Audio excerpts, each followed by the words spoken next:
Hello, Civil War class, and welcome to week 12, almost at the end of our course, almost at the end of the Civil War. I hope the past couple weeks have been a little more interesting in terms if you were a battle enthusiast in order to see some of the more famous battles of the Civil War.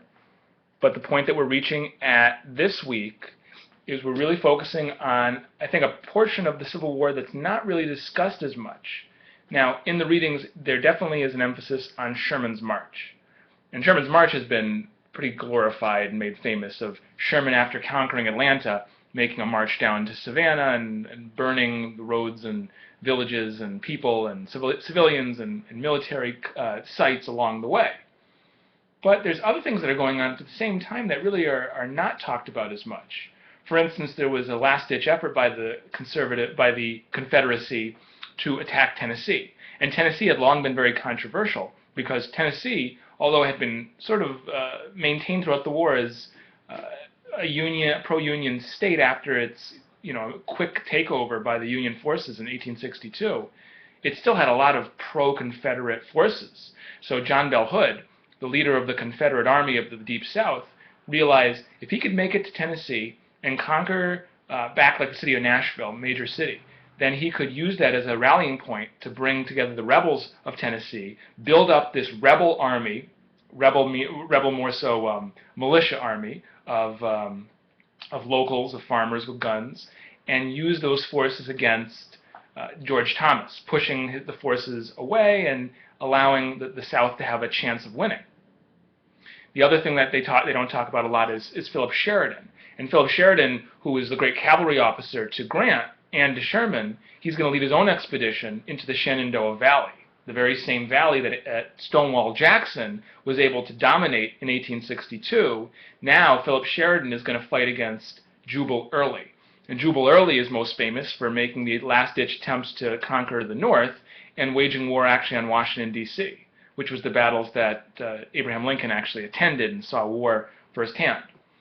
So this next chapter that we're going to be looking at, the next two chapters, I think it really ends the war in the Deep South, which allows the war to completely end at Petersburg and then eventually Appomattox under Grant's leadership. But without these last battles by Sherman and Sheridan, and then George H. Thomas defending Tennessee from Bell Hood, there wouldn't have been an easy end to this war. And Sherman himself many times said it was very difficult to conquer Atlanta, and that unless we had this immediate destruction of property, then the war could continue for 5, 10 more years because the South was not willing to give up.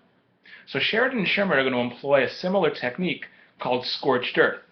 And scorched earth is the idea that just destroy everything.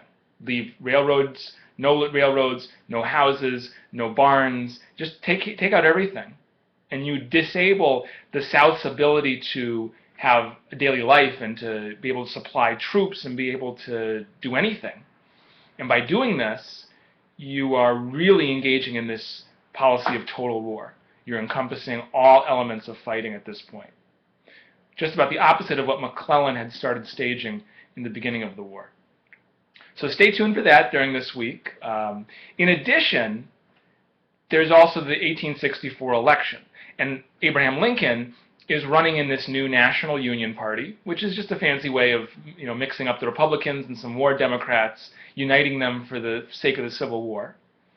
And he has to compete against McClellan. And McClellan is almost worshipped. He's worshipped by his old soldiers. Even though he wasn't successful in battles, he still is known as the hero of, he won at Antietam even though he wasn't able to stop Lee's forces. He still is this great military commander who could rally the troops. And as a representative of the Democrats, he's able to bring in peace Democrats and some war Democrats, because peace Democrats, obviously, they don't want Lincoln, so they have no other choice but to vote for McClellan. And he's able to bring in some war Democrats because, well, McClellan still doesn't really seem to be in favor of emancipation of African Americans after the end of the war. And it seems like McClellan will sue for a quick peace compared to Lincoln, who will continue the war until absolute surrender. Meanwhile, in this section, you're also going to be reading about Andersonville, Elmira, and other examples of prison camps.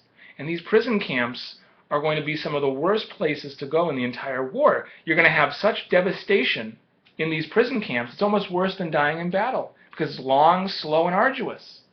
So stay tuned to read about prison camps and what happens with the prison camps. And then one of the most probably unique things that the book brings up that was really focused in if you saw the film Lincoln, Spielberg's new movie, is the Hampton Roads Conference. And this Hampton Roads Conference is going to be an attempt by the South to bring about peace, but with their terms. And Lincoln and Seward are going to represent the Union, and they're going to demand, all right, we'll let you declare peace, but it's complete surrender. You give up everything, you become part of the Union again, and you end slavery. Will the South stand for that? So over the next next 2 weeks, we're going to be finishing up the Civil War.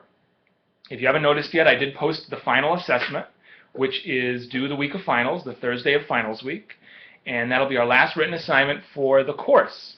If you have any questions about that final, it's a very broad topic. It pretty much is, was the war justified? It's 4 to 6 pages. It really should encompass everything that we've talked about in the course.